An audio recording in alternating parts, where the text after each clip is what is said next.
ప్రభునందు ప్రేమటువంటి యొక్క దేవుని బిడ్డలారా, దేవుడు మరొక తరుణాన్ని మనము దేవుని యొక్క మాటలు వినడానికి ఇచ్చినటువంటి యొక్క మంచి తరుణాన్ని బట్టి ఆయన నామానికి మహిమగంత ప్రభావం తెచ్చుకున్నగాక. నా హృదయపూర్వక మీ అందరికీ ధన్యవాదాలు. ప్రభునందు ప్రియమైన దేవుని బిడ్డలారా, లోకసువార్త 15వ అధ్యాయం మనందరికీ తెలిసినటువంటి యొక్క వాక్యాలే మళ్ళా మనం ధ్యానం చేసుకోవడానికి కొరకై దేవుని చేత ప్రేరేపించబడినటువంటి వాడిగా మేము ముందు నిలబడి ఉన్నాను.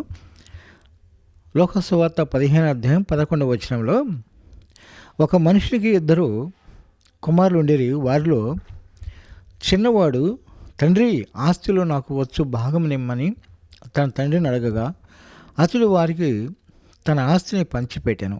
కొన్ని దినములైన తరువాత ఆ చిన్న కుమారుడు సమస్తమును కూర్చుకొని దూరదేశమునకు ప్రయాణమైపోయి అతడు తన ఆస్తిని దుర్వ్యాపారం వలన పాడు చేశాను. అదంతయు ఖర్చు చేసిన తర్వాత ఆ దేశమందు గొప్ప కరువు రాగా వాడు ఇబ్బంది పడసాగి వెళ్ళి ఆ దేశస్థులలో ఒకని చెంత చేరాను. ప్రభునందు ప్రేమటువంటి దేవుని బిడ్డలారా, చిన్న ప్రార్థన చేసుకుందాం. సర్వశక్తిమంతుడు దేవానికి వందనాలు. నీ ప్రశస్తమైన రక్తంతో మమ్మల్ని కడిగి పరిశుద్ధపరచునాయన.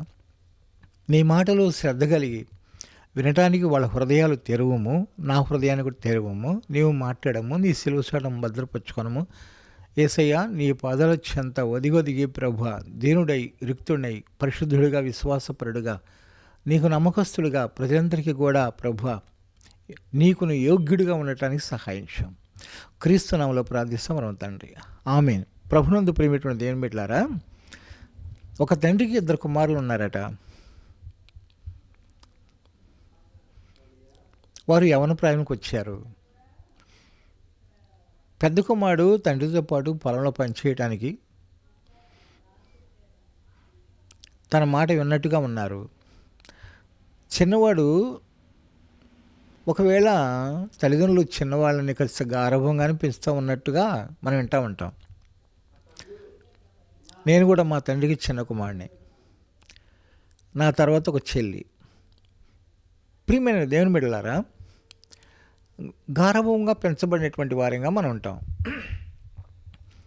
నేను చిన్నప్పుడు సండే స్కూల్కి పోయినప్పుడు సండే స్కూల్ టీచర్ గారు ఈ తప్పిపోయిన కుమారుడు గురించి చెప్తుంటే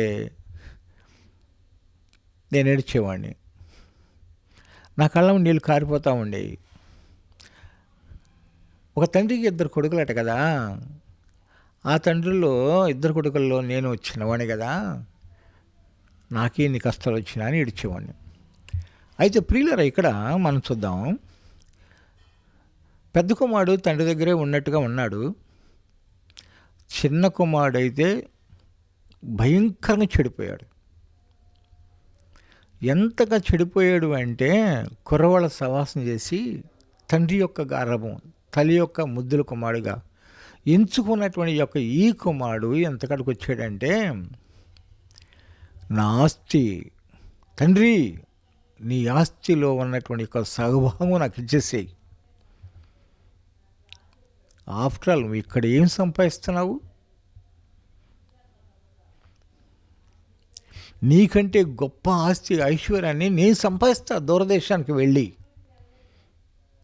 నీ ఆస్తిలో నా భాగాన్ని నాకు ఇచ్చేసేయి, పంచు అన్నాడండి. తల్లి ఎంత ఏడ్చిందో, రొమ్ము కొట్టుకుందో, అల్లాడిపోయిందో. తండ్రి అంటున్నాడు కదా, అయ్యా నువ్వు చిన్నవాడివి, ఇప్పుడిప్పుడే యవ్వన ప్రాయానికి వస్తున్నావు, నువ్వుగా మీసాలతో నువ్వు ఇప్పుడే కొంచెం యవ్వన ప్రాయానికి వస్తున్నావు, నీకు తెలియదయ్యా.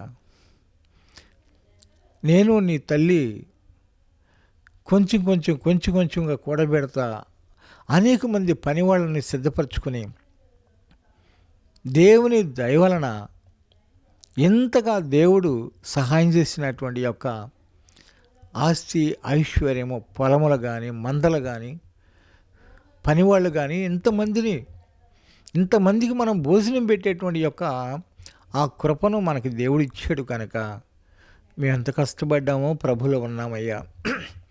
కాబట్టి నీవు కూడా తగ్గించుకుని ఉండాలయ్యా అని చెప్పి చిన్నవాడికి ఎంత చెప్పాడు. తల్లిదండ్రులు ఎంత ఏడ్చుకుంటా కన్నీళ్ళతో చెప్పారు. ప్రియమైన వాళ్ళరా, ఏమీ వినలే. ఎందుకంటే కుర్రవాళ్ళ సహవాసం. యవనస్తుల సహవాసం, చెడిపోయినటువంటి యొక్క అలవాట్లకు అలవైనటువంటి యొక్క సహవాసం. తండ్రి మాట వినలా, ఇంట్లో ఎవరి మాట వినకుండా అతడు తన తండ్రి యొక్క సంపాదన నుంచి సగము కొన్ని జనాలకు, పొలాలు ఉండినా, స్థలాలు ఉండినా, ఇళ్ళు ఉండినా, మందలు ఉండినా, పొలం ఉండినా, ఏది ఉండినా సమస్తంలో సగమాటగా అమ్మించుకొని కొన్ని జనాలకు అంత సమకూర్చుకొని మూట కట్టుకొని దూరం దేశానికి వెళ్ళాడంట. అంటే దూరంగా వెళ్ళాడు పట్టణానికి. అక్కడ ఇంకేముందండి, బెల్లం ఉంటే ఈగలే కదా. త్రాగుబోతులు, వ్యభిచారులు, పేకటాడేవాళ్ళు, దొంగలు, మోసగాళ్ళు, తిండిబోతులు అందరూ ఏకమైపోయి మనడు మంచి పని చేశాడు రా, బ్రహ్మాండం రా, జాలీగా మనం అందరం కూడా సుఖాన్ని అనుభవిద్దాంరా అని చెప్పేసి ఇష్టం వచ్చినట్టుగా తను తెచ్చినటువంటి యొక్క ఐశ్వర్యం అనేటువంటి యొక్క ఆస్తి అంతా కూడా, మూట అంతా కూడా కరిగిపోయేంత వరకు, అయిపోయేంత వరకు కూడా వెంటాడి తినేశారండి. తన భోగిచ్చలకు ఖర్చు పెట్టేశారు. ఒక్కసారిగా ఎప్పుడైతే మూట అయిపోయిందో ఒక్కడ లేడండి. బెల్లం ఉంటే ఉంటాయి ఈగలు, బెల్లం లేని ఇంకేముంటాయి ఈగలు? ఎక్కడుంటే ఆడ బరిగొత్తాయి. ఇక మనోడు పిచ్చుడు అయిపోయాడు. ఇక జోలి పెరిగిపోయింది, తలస్నానం లేదు, బట్టలు చినిగిపోయినాయి, మాసిపోయి, మనిషికి ఆకలి అవుతుంది, ఆహారం లేదు, మోకాళ్ళు పొడుచుకుంటాని తోలుతున్నాడు. అడుక్కొచ్చుకుందామంటే సిగ్గు. సరే ఏమైనా పని చేసుకుందామంటే ఎవడు పెట్టుకోడు. దొనపోతలాగా ఉన్నావు అన్నాడు అంటాడు కదా, యవనస్తుడివి నీకేమరా బాబు అంటారు కదా. చివరికి ఏమైందంటే ఆ ప్రాంతంలోనంట పందులు మేపే షావుకారులు ఉంటారంట. చూడండి ప్రియమైనటువంటి దేవుని బిడ్డలారా, దేవుని బిడ్డలైనటువంటి యొక్క మనం కూడా ప్రభువులో నుంచి ఎప్పుడైతే కోల్పోతామో, కుడికి ఎడమకి తొట్టిల్లుతామో, ప్రభునందు విశ్వాసం విడిచి బయటికి వెళతామో, సాతాను కాసుకుని ఉండి ఏం చేస్తుంది తెలిసినా, తన చుట్టూ తిప్పుకుంటుంది. పందులతో, కుక్కలతో, చెడిపోయిన మనుషులతో, వ్యభిచారులతో, దొంగలతో, పేకటాడేటువంటి వారితో, దోచుకునేటువంటి వారితో, మోసగాళ్లతో సహవాసంలో కలిపేసేసి జగడాలకు, కైరాలకు, కక్షలకు, పోలీస్ స్టేషన్లకు భయంకరంగా నాశనానికి గురి చేసేటువంటి యొక్క స్థితిలోకి సాతాను తీసుకొస్తుంది. పందులు మేపేవాడి దగ్గరికి వెళ్ళాడు. ఏమంటున్నాడు కదా, అయ్యా షావుకారి గారు, అబ్బా తండ్రి దగ్గర ఉన్నప్పుడు తండ్రి మహా షావుకారి అయ్యాడు. ఆయన కింద ఎంతోమంది పని మనుషులు ఉన్నారు, మందలు ఉన్నాయి, పశువులు ఉన్నాయి, గొర్రెలు ఉన్నాయి, మేకలు ఉన్నాయి, ఎన్నెన్నో ఉన్నాయి, పనివాళ్ళే అధికంగా ఉన్నారట, పొలాలు ఉన్నాయి సాగుబడి చేయటానికి. ఇద్దరే కొడుకులు, ఒక కొడుకు ఇంటి దగ్గరే ఉన్నాడు, ఈ కొడుకు మాత్రమే దారి తప్పొచ్చాడు. ఈ వచ్చినటువంటి యొక్క కొడుకు ఏ స్థితికి వచ్చాడు? ఇంటికి పోవటానికి ముఖం చెల్లట్లా. చావనైనా సస్తాను కానీ ఇంటికి పోను అనుకునేటువంటి మనసు ఉంటుంది కదా. ఈ పందులు షావుకారు దగ్గరికి వెళ్ళి, అయ్యా అయ్యా అయ్యా ఏంటి చెప్పు, నేను మీ పందులను ఉదయం మొదలుకొని సాయంత్రం దాకా మేపుకొస్తానయ్యా. ప్రియులరా, పందులు మేపేది ఏమైనా శాలలో మేపుతారా? రోడ్ల మీద మేపుతారా? కట్టలేమిటే మేపుతారు. ఏం మేపుతారు? కక్కిసి మేపుతారు. మనోడు ఇక కక్కిసి తిరగాల్సిందే. దానికి ఇష్టపడి బ్రతిమలాడుకుని ఏం చేశాడంటే షావుకారుని, అయ్యా కాస్త అంత అన్నం పెడితే చాలు, అబ్బా కాస్త అన్నం పెడితే నేను బ్రతుకుతా, సరిపోరా వెళ్ళు. ఆ పందులు మేపే కర్ర చేతికిచ్చి పందులను తోలుకెళ్ళమని చెప్పాడు. ప్రియులరా, ఉదయం మొదలుకొని ఎండకి ఎండాడు, మధ్యాహ్నం పూట వర్షం వస్తే తడిచాడు, మంచులో తడిసిపోయాడు, ఎలాగ వణికాడు, చలికి ఎలా కాసాడు, ఉదయం నుంచి సాయంత్రం దాకా కాచి ఆకలి మంటతో తపతపతలాడుతూ వస్తున్నాడు. ఆ వచ్చేటప్పుడు, ఒరే నువ్వు చాలా ఆకలితో ఉండుంటావురా, ఇదిగో వెంటనే ఆహారం తినేసేసారా అని చెప్పేసేసి ఏమైనా పెట్టగలిగాడా? లేదండి. ఏయ్, ఆ వచ్చిన పందులకు చిట్టు పెట్టరా అన్నాడు. ఓ పెద్ద కళాయి ఉంది, ఒక బేషన్ లాంటిది, దానికి బాగా చెట్టు అంతా నానేసి రెడీ చేసి ఇంకా పెట్టేశాడు. ఆకలి మంట, కడుపు కోత, తపనొచ్చేసింది. షుగర్ వ్యాధులకు తెలుసు ఈ బాధ. లేదు, ఉదయం నుంచి సాయంత్రం దాకా ఉండేవాళ్ళకి తెలుసు ఆకలి మంట, కష్టపడ్డ వాళ్ళకి తెలుసు ఈ మంట. వెంటనే ప్రియులరా, ఆ పందులు తినే పొట్టని తిందామని చేయి చాపాడంట. వెంటనే ఆయన కర్ర తీసుకుని షావుకారి, రే ఎవడెవరు నువ్వు, నా పందులకి చాలకుండా పందులు పెట్టేటువంటి చిట్టు పొట్టు తింటామంటారు నువ్వు అని వాడి కర్ర తీసుకుని వస్తున్నాడంట. అప్పుడు మనడికి బుద్ధి వచ్చిందట. ఏం బుద్ధి? నేను నా తండ్రి ఇంటికి వెళతా, క్షమాపణ కోరుకుంటా అని నిశ్చయించుకొని వదిలిపెట్టేసేసి ప్రియులరా మెల్లగా నడుచుకుంటా దారిని పడి వెళ్తామన్నాడు. ఈ లోపల తండ్రి ఎదురు చూస్తున్నాడు. అయ్యో, నా కుమారుడు తెలిసి తెలియని వయసులో వెళ్ళిపోయాడు, ఎంత బ్రతిమలాడి చెప్పినా కానీ వినలేదు, వాడు ఏమైపోయాడు, ఎలా ఉన్నాడు, వాడు ఎలా ఆకలమంటతో ఉన్నాడు, ఎక్కడున్నాడు, ఎక్కడ ఏ పరిస్థితిలో ఉన్నాడు. కన్నీళ్లు కార్చుకుంటూ ఒక చిన్న కొండ దగ్గరికి వెళ్ళి ఆ ఎత్తైన ప్రదేశంకి వెళ్ళి అక్కడ కూర్చుని ఉదయకాలం మందు కూర్చుని సాయంకాలం మందు కూర్చుని ఈ విధంగా ఎదురు చూస్తూ ఉండేవాడట. దూరమున వస్తున్నటువంటి ఒక చిన్న కుమారుడు నడక, ఆ చిన్న కుమారుడు ఎత్తు అవన్నీ కనిపెట్టేసి ఏం చేసాడంటే, వచ్చేటువంటి వాడు నా చిన్న కుమారుడే ఉంటాడని చెప్పేసి అక్కడి నుంచి గబగబ దిగి నడవలేని పరిగెత్తలేనటువంటి యొక్క వయసు అయినప్పటికీ కూడా అలా నడుచుకుంటా పరిగెత్తుకుంటా శక్తి కొలది వెళ్ళిపోతా దగ్గరికి వెళ్ళిపోయి, అవును నా కుమారుడే, నా చిన్న కుమారుడే అని వెళుతూ ఉండగా ఒక్కసారి ఆ చిన్న కుమారుడు తండ్రిని చూసి కాళ్ళ మీద పడ్డాడంట. ప్రియమైన వాళ్ళారా, ఏమంటున్నాడు తెలుసా? తండ్రి, పరలోకమునకు విరోధముగాను నీ ఎదుట నేను పాపం చేశాను నాన్నగారు అని ఏడుస్తున్నాడంటండి. పశ్చాత్తాపడి ఏడుస్తున్నాడంట. అయ్యా, నేను పరలోకమందున్న యేసుక్రీస్తు వారికి కూడా నేను విరోధంగా ప్రవర్తించా. తల్లిని తండ్రిని సన్మానిస్తే దీర్ఘాయుష్మంతులు, తల్లిని దూషించినా తండ్రిని దూషించినా కారు చీకట్లో అతని యొక్క దీపము ఆరిపోవును. దేవుడు చెప్పిన లేఖలను జ్ఞాపకం చేసుకుంటామని అంటాడు. ప్రియులారా, అలాంటి యొక్క వ్యక్తిగా పశ్చాత్తపడి ఏడుస్తున్నాడు, రోదన చేస్తున్నాడు, అంగళస్తున్నాడు, కాళ్ళు పట్టుకుని వదిలిపెట్టలేదు. కానీ తండ్రి ఏం చేసాడు తెలిసిన? ఆ బిడ్డ మీద కనికరపడి వాటేసుకొని ముద్దులు పెట్టుకుంటున్నాడంట. మెడ మీద పడి ముద్దులు పెట్టుకుంటున్నాడంట. అరే, నా ఆస్తి అంతా పాడు చేసేవరా, నువ్వేమైనా సంపాదించావంటరా, సగభాగం తీసి ఇచ్చేసేమన్నావు, ఆ స్థలాలు పొలాలు అన్నీ అమ్మిన దాకా ఉండి ఒక్కసారిగా మూట నెత్తిమి వేసుకు పరిగెత్తావు కదరా భుజాన్ని వేసుకుని. ఎందుకు వచ్చావురా? ఏ ముఖం పెట్టుకుని వచ్చావురా? నువ్వు సత్యం అని అనుకున్నావురా అప్పుడే, ఎందుకు వచ్చావు? పరప్పో అని అన్నాడా?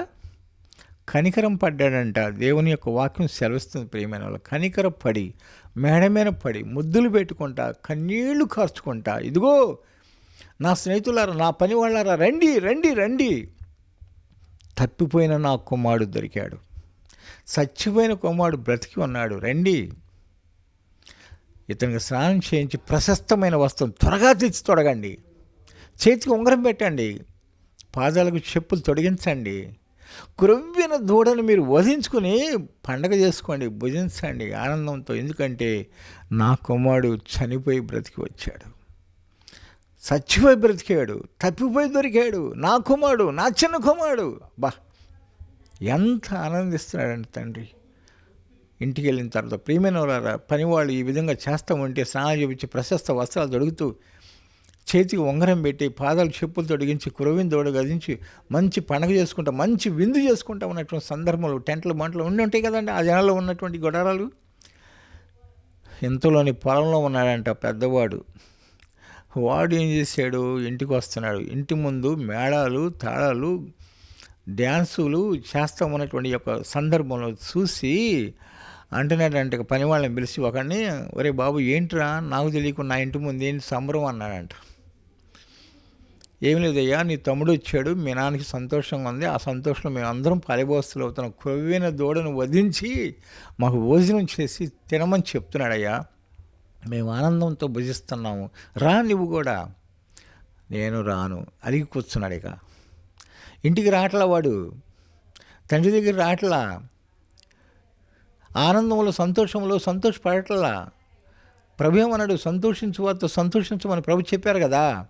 లేదు, ఆ సంతోషం లేదు, దైవభక్తి లేదు, పరిశుద్ధత లేదు, విశ్వాసం లేదు, ప్రార్థన లేదు, దేవునికి ఇష్టమైనటువంటి రీతిలో బ్రతకట్లే. అతను నామకార్థంగా మాత్రమే ఆ ఇంట్లో కుమారుడు ఎదుగుతున్నాడు, కానీ నిజమైన తండ్రి యేసుక్రీస్తు వారికి కుమారుడుగా అతను అవతరించాలి. ఇలా ఎంతమంది బిడ్డలు ఉన్నారో ప్రేమేటువంటి వాళ్ళారా, ఇలా ఎంతమంది దేవునికి దగ్గరగా ఉన్నట్టుగా ఉండి రక్షణ లేకుండా, ఆజ్ఞలు పాటించకుండా, విధులు నిర్వర్తించకుండా, శాసనాలు పాటించకుండా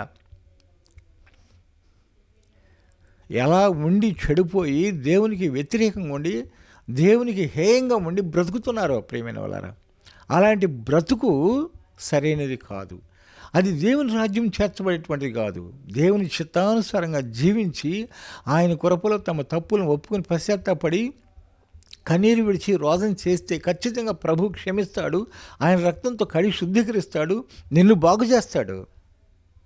డాక్టర్ ఏ విధంగా అయితే ఒక పేషెంట్ని కడుగుతాడో, శుద్ధీకరిస్తాడో, గాయాన్ని కడిగి ఇంజక్షన్ చేసి ఆయింట్మెంట్ వేసి తుడిచి కట్టుకట్టి ఎన్ని చేసి ఆయనకు కావలసినటువంటి యొక్క సదుపాయాలను చేసి ఆ మందు మెడిసిన్ వేసి ఇంజక్షన్ చేసి నువ్వు పత్యం చేయాలని చెప్తాడు. అలాగా ప్రభుని యేసుక్రీస్తు వారికి కూడా నేను ఆజ్ఞలను పాటించమని చెప్తాడు, నా కట్టడలను అనుసరించి నడువని చెప్తాడు, నా విధులు నిర్వర్తించని చెప్తాడు, నా శాసనాలు పాటించని చెప్తాడు. నువ్వు పాటించకుండా, నిర్వర్తించకుండా, అనుసరించి నడవకుండా నా ఇష్టం నేను చేసుకుంటానంటే దేవునికి వ్యతిరేకము, దేవునికి హేయము. నువ్వు దేవుని రాజ్యంలో ప్రవేశింపలేవు కదా.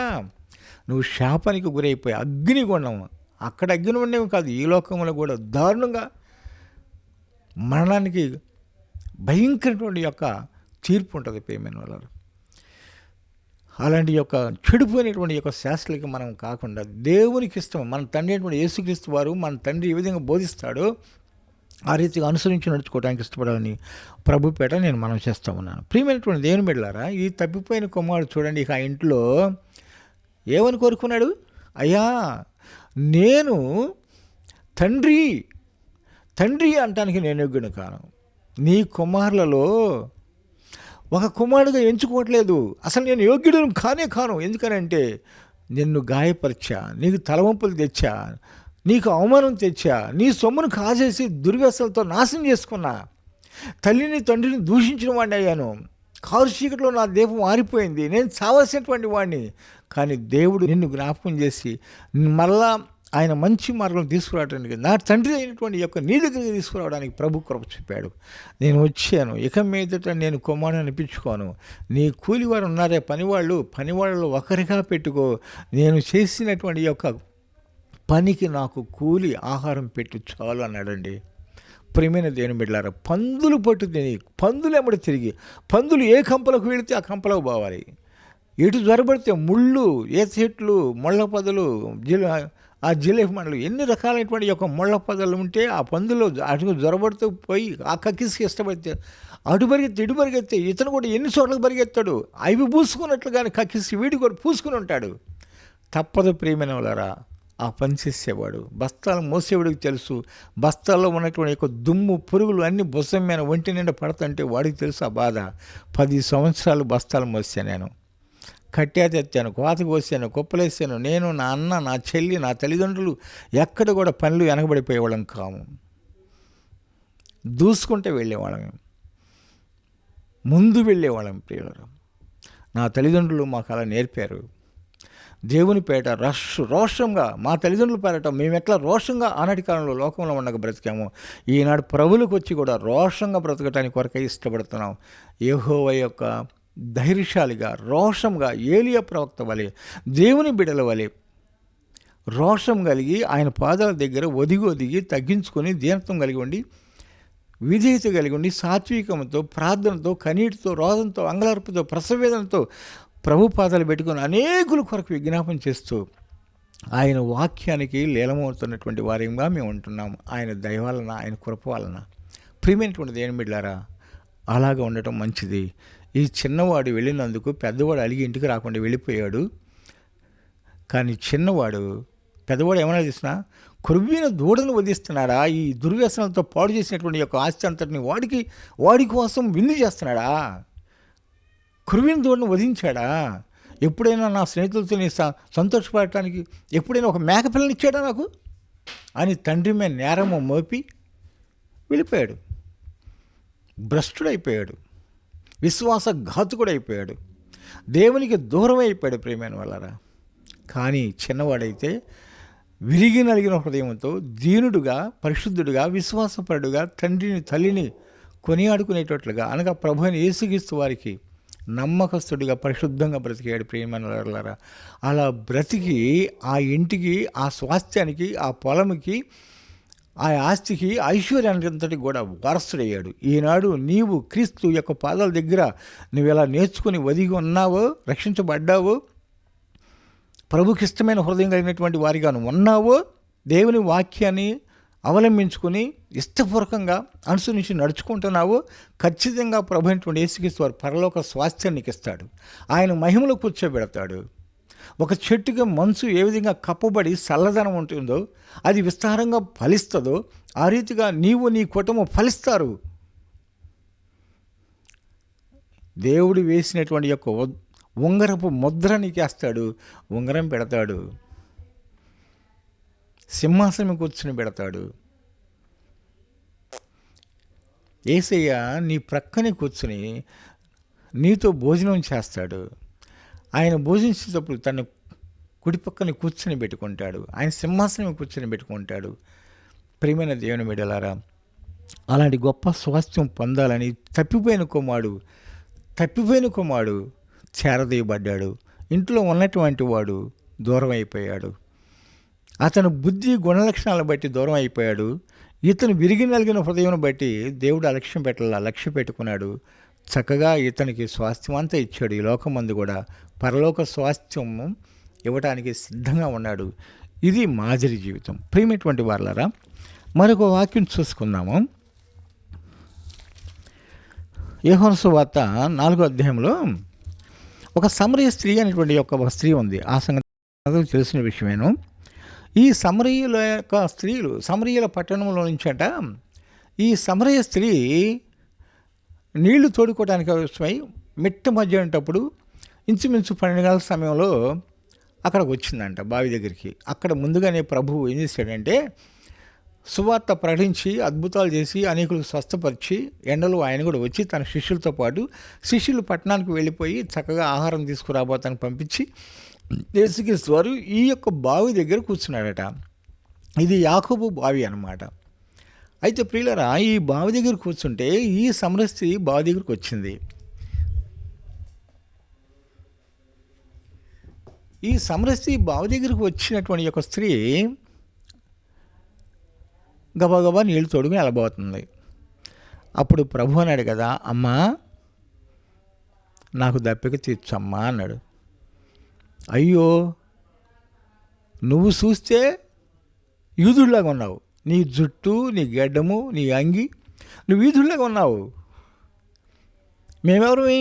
సమరయులమి. యూదులు గరిష్ట కలిగినటువంటి వారు. ధర్మశాస్త్రం ప్రకారంగా వాళ్ళు దేవుని బిడ్డలు, సున్నతి చేయబడిన వారు. యూదులు సమరయాలను లక్ష్య పెట్టరు, సమరయాలతో సహవాసం చేయరు. నువ్వేంటి సమరస్త్రీ అయినటువంటి నన్ను దాహం తీర్చమని అంటావేంటి? అయ్యో, నీ దగ్గర చదువుకోవటానికి శాంతడు లేదు, కడవ లేదు, ఎలా దప్పి తీసుకుంటావు నువ్వు అంటుంది. ప్రభు అంటున్నాడు కదా, అమ్మా ఈ నీళ్లు త్రాగువాడు మరలా దప్పికొనను, నేనుచ్చు నీళ్లు త్రాగువాడు మరి ఎన్నటికి దప్పికొనడమ్మా. అట్లాగా అయితే అయ్యా, ఆ నీళ్ళు ఏందో నాకు ఇస్తావు మరి ప్రియులరా, ఈ సిచ్యువేషన్ కోసమే, ఈ యొక్క నిర్ణయం కోసమే యేసు ప్రభు వారు కనిపెట్టి కూర్చున్నాడు అక్కడ.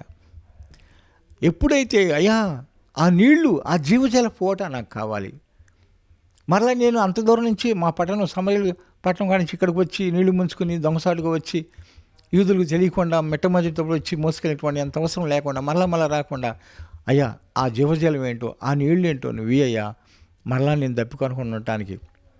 అవును, నేను ఇచ్చిన నీళ్లు త్రాగువాడు, జీవజల పూట, బొగ్గనై ఉన్నాను నేను అని చెప్పాడు. ప్రియులరా, అయితే ఇవ్వమని అడిగింది.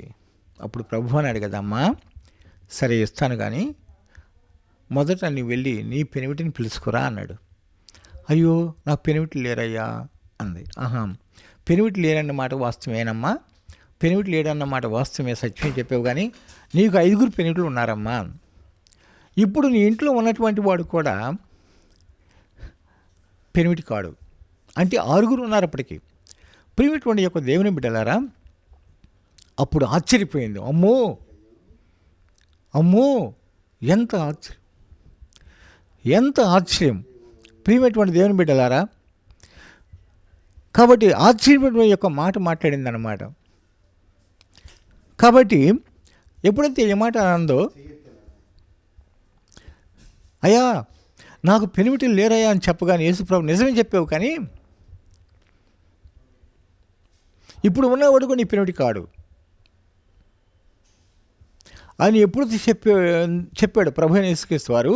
ఆ యొక్క స్త్రీ అంది కదా, అయ్యో నేను చేసినవి అన్నీ కూడా నీవు చెప్పావు, నీవు ప్రవక్తవై ఉన్నావా అని అడిగింది.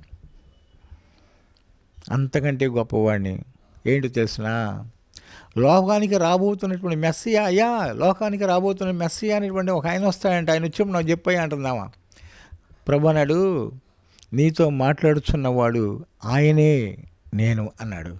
అప్పుడు వెంటనే ఆమెకు భయం వేసేసింది. అమ్మో మెస్సియా అంటే నువ్వేనా, అందుకేనా ఖచ్చితంగా నేను చేసిన తప్పులన్నీ, నా పాపం అంతా కూడా బయట పెట్టేసావా అని వెంటనే ఏం చేసింది తెలిసిన, తన యొక్క తెచ్చుకున్నటువంటి కొండ అక్కడ వదిలిపెట్టేసింది. అంటే పాపపు కొండ, అంటే పాత కొండ, పాపపు జీవితం వదిలిపెట్టేసేసి ఏం చేసిందంటే ఊరి మీదకు పరిగెత్తుకుంటూ పోయి తన యొక్క వాళ్ళందరినీ కూడా, సమరయులందరినీ కూడా, అయ్యో నేను చేసిన ఇవన్నీ కూడా నాకు తెలియపరిచినటువంటి ఒక మహాప్రవక్త ఉన్నాడు, ఆయన మెస్సియట, రండి రండి రండి అని చెప్పి వచ్చినప్పుడు వెంటనే యేసు ప్రభు ఏం చేశాడంటే,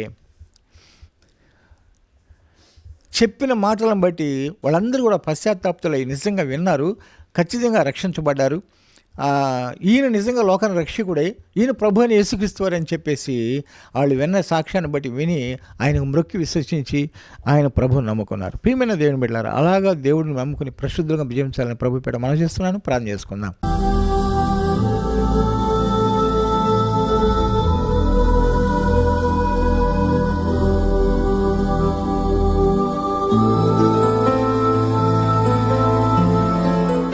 సకలాశీర్వాదములకు అనుభూతుడైన యేసయ్యా నీకు వందనాలు. నీ రక్తంతో ముద్ర వేసి మహిమ తెచ్చుకో. విన్న బిడ్డలందరికీ ప్రభు నీ దీవెనలు కుమ్మరించమని యేసు నామములో ప్రార్థిస్తున్నాం తండ్రి. ఆమెన్. ప్రభు మిమ్మల్ని ఎల్లవేళలా దీవించి ఆశీర్వదించును గాక. ఆమెన్. God bless you.